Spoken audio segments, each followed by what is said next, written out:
Hey everybody. Okay, I'm finally getting my summit trials out to you guys, my searches from this last May. And I'm going to do these in the order that we ran the searches.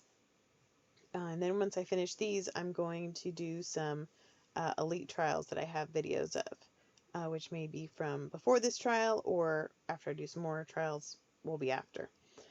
So before we get started, this was our first search of the day on Saturday. So we done the whole walkthrough for both days, and then this search. Um, the search area on this end does not include the benches, but it does include the wall and fence. And then all of the bleachers you see on this side this way are included, plus a pretty significant area that you can't see right now, which I'll describe in more detail as we go. We had I believe 5 minutes for this search, and it was an unknown number of hides, which means 0 to infinity. So we have absolutely no idea how many hides there are here. I decided before we even started that I wanted to cover the grass area first, since it was a much smaller area, feel like I was totally done with it, and then focus on the bleachers. And you'll see that you see here, these check marks are where the hides are, and then there's one more hide that you can't see, which we'll pan to in a little bit. But you can see there's a threshold hide here. We're going to start right at the top of the ramp that my dog maybe notices at the beginning, maybe a reaction to the judge. He's the one in the gray shirt, gray coat standing there. It's also in the low 30s, I think, at this point, and raining. And it's been raining all day, and it's very wet in this area. So both my dog and I are being somewhat careful about the benches. I'm a bit klutzy, and I was fairly worried that I was going to fall at some point during this search. Alright, so we're coming up the ramp. I think we just went through the start line. So she turned and looked, but I think it was more of a look at the judge than a look at odor, but it's hard to say. You will notice a theme in our searches that Hazel likes to run, and I generally run behind her, although neither of us really do any running on these bleachers. Alright, so there's a hide under a rock down there. I called it, pair, move on. Oh, another thing you might notice, if you've watched me run my dogs before, or you've heard me talk about rewarding, I usually pay more than I pay in this search. In part because Hazel's really excited and ready to move on to the other parts of the search area. In part because at times I'm worried about falling. So not perfect handling at all, and I'm going to try to point that stuff out to you. Okay, I'm actually going to rewind slightly, go back to this area when we crossed into the bench section. So you'll see, you probably noticed while I was talking there, more odor interest from Hazel. So we get the benefit of seeing this yellow check mark and knowing there's a hide there. I saw this odor interest, but it didn't lead me to anything I could call. You see her continue on without really giving that area a whole lot of detail. So now you guys can see the third hide on the far left over here, and I am trying to figure out how we can cover this huge area. So my idea was going up to the top of the bleachers. She cuts over. Okay, that's really fine. If she makes a decision based on odor, I'm going to follow that for sure. Now again, the bleachers are totally wet, so this odor is clinging all over the bleachers. And that creates very interesting odor problems that take us quite a bit of time to work out. She's catching this threshold hide again, working her way down the benches a bit. There's definitely the odor movement is a lot this direction in this search, but doesn't work anything out, so we move on. She's now catching quite a bit along the fence, And for a moment, I think that it might be on the fence, but then she's pretty clear that it's not. But quite a bit of back and forth. This is not a simple hide problem. This is an example of a hide that's acting like an elevated hide, even though she's able to work her way up to it. And I think that's something that's super worth practicing. It's good for the dog's understanding of elevated hides, and it's also good for, reinforcing your sourcing even with these sorts of hides. So you can see little bit at a time that she's working her way up step by step.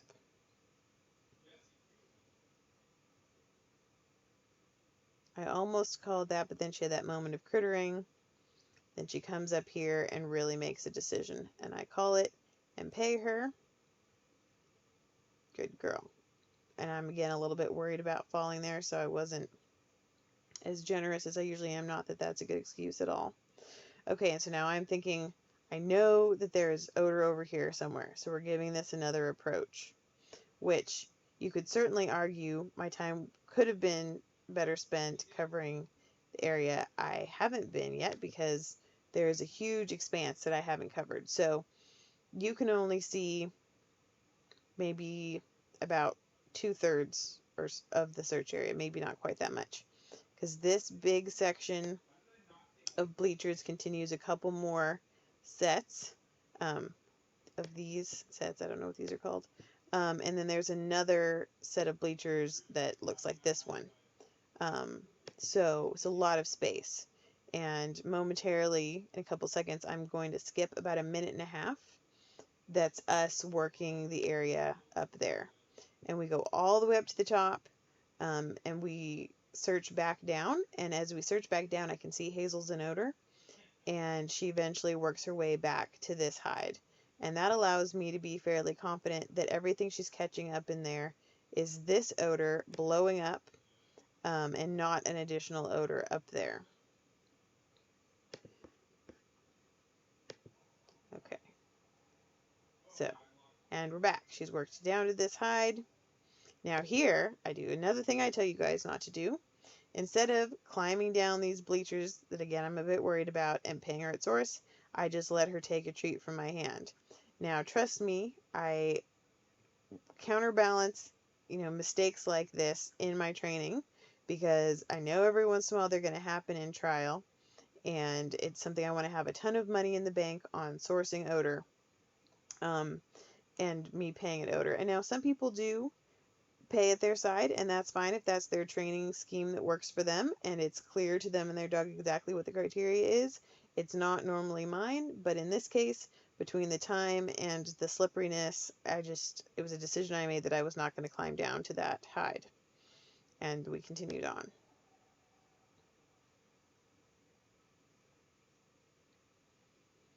And as you've seen from earlier, this odor is, the odor's really everywhere, but it's going this way as well and really trapping. And so she's wanting to keep working all of this, collecting odor all over the place. And so I end up using my leash to ask her to focus on other areas. Now, if there had been an additional hide, a second hide in this area, I was confident she would have worked it out, because she kept working back to this one. So I was pretty sure that everything she was checking in there was that hide. Okay, so now we're back to the area that I want to be, of trying to get this hide that I'm sure is here, but I can't tell if it is under the benches, and if so, which one, or if it's higher. And if you had asked me after the search, I would have said it was somewhere up here. And we're getting to, I think we're about at the 30-second warning here, so I'm trying to figure out if I have any, last ditch thing I can call here. She goes under the bench again, but she's not making any kind of decision. And so here I go ahead and I call finish. And you probably noticed, if you were paying attention, that I didn't cover anything in this area, or basically this area. That's a significant amount of area I didn't cover, and I could have definitely allotted my time differently. I went back to this area where we were catching odor quite a few times, spent a lot of time there, didn't get any points for it. Now, luckily for me, there wasn't anything up in this blue area that we missed, and we did get about, you couldn't see it in the part I fast forwarded, we did get about to here above. And I think it's quite possible watching this hide, that, or watching, this other hide, that if we had gotten up here, up near where the videographer is, maybe she would have been able to work this down to this hide. Maybe not. It's hard to say. I do know that only a couple of people got this hide, and I think from what the judge was saying, it was when there was really particular wind conditions that it was more doable than others, and a lot of the time it was just sort of disappearing, and dogs just were not working it out. I'm pretty sure that nobody found all three hides. They either found the two I found, or the grass and this hide I didn't find. This Bleachers one was also fairly difficult for quite a few people, in part because it's sort of up here in the middle of nowhere, and you and your dog have to be kind of willing to climb over and through the benches, but also not, you can't, like, your approach to the search area cannot be, I'm going to go up and down every row. You wouldn't cover half of it in your 5 minutes. And even the way I covered it, clearly I needed to cover more and faster. Um, and so the dog really had to catch this hide, I think, either from below or above, since it seemed to be going everywhere, and work up to it or down to it, as the case may be. Hazel did both of those things. But I think without them independently catching it and taking you there just wasn't time to work this out. Because I know a number of strong dogs who just didn't make it to that one. And again, it could be wind conditions, temperature conditions that, maybe when this hide was easier, this hide was harder. It's hard to say. The rock hide was fairly simple. I think pretty much everybody got that one, if they got down in that area. So let me know if you guys have any questions. Again, this was my first summit search, and besides the fact that I didn't cover a significant portion of my search area that I wanted to cover, I felt pretty good about it. I got 2 alerts that I was happy with, and I didn't get any no's, and I didn't time out. So those were things that I was happy about. And you'll see in the other searches from this trial sometimes go well in other searches and sometimes didn't. And it was a very interesting learning experience. And I'll talk more, this was the first search, so I had, first search jitters, especially since it's a new level that I'm not used to.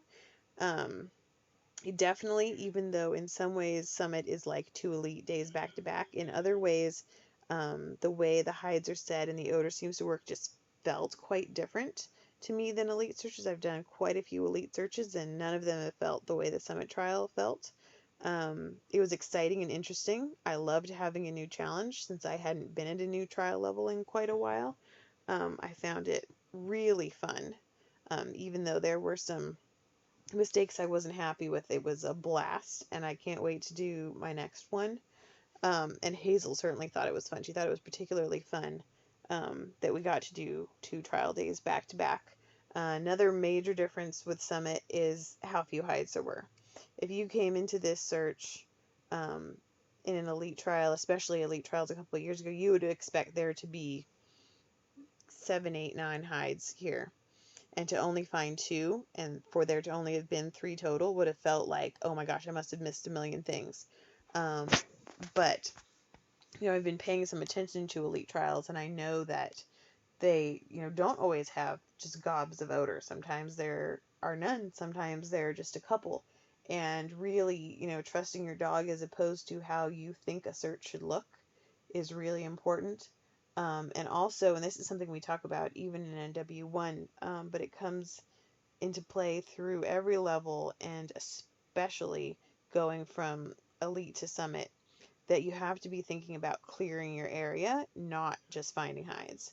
Because if you only care about finding hides, you're going to be really upset for the majority of the search because you're probably not finding a whole bunch of hides.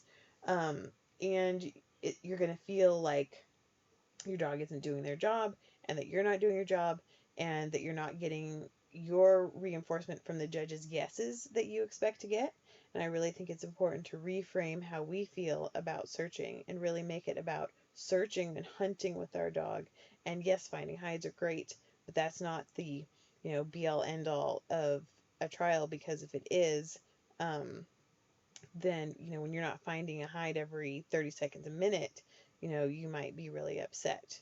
Um, and some of this, applies at the other levels, and some of it, less so, just because they aren't set up to be this big and broad. Um, but I do think it's important to remember that you are clearing spaces, and if you see that response to odor and they find it, that's wonderful. But it's important to know what it looks like when you're not finding anything, and to not feel upset because you didn't get, 9 yeses in the search. Let me know if you guys have any questions or thoughts about Summit, or anything that you want to know about the search, and I look forward to the future videos.